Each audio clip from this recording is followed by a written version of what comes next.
Hi, our research is about the aesthetic usability effect. The aesthetic usability effect is about the finding that aesthetics and usability correlate highly when people judge user interfaces. Sometimes it's called what is beautiful is usable. What is the explanation of the aesthetic usability effect? People often say there's a halo effect. So a beautiful thing will be good in every other way as well. Or a beautiful thing puts you in a good mood, and therefore you will be rating all other aspects positively as well. We have a different explanation. We assume that there is a third variable behind the aesthetic usability effect that explains at the same time that something is aesthetic and something is also usable. And we propose this third variable is processing fluency. Processing fluency is the subjective ease with which information is perceived and processed in the mind.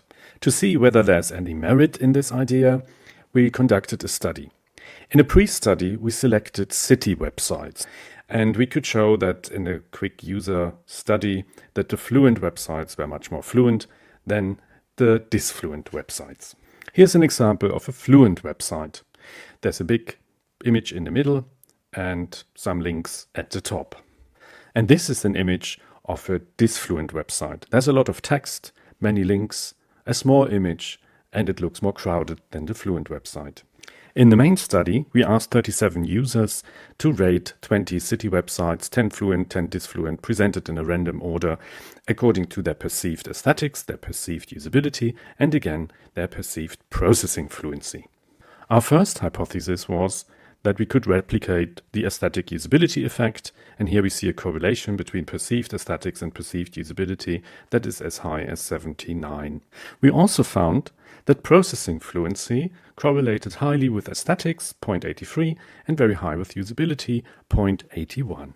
But most importantly, when we partialed out the effect of processing fluency on the aesthetic usability effect, the aesthetic usability effect diminished from 79 to 34. It didn't vanish completely, but it was reduced by a remarkable size.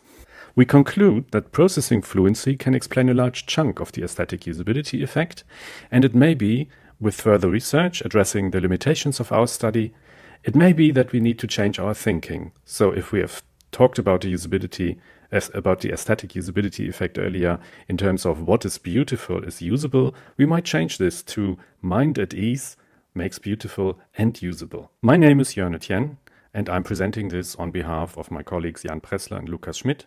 We all work at the Department of Psychological Ergonomics at Würzburg University in Germany.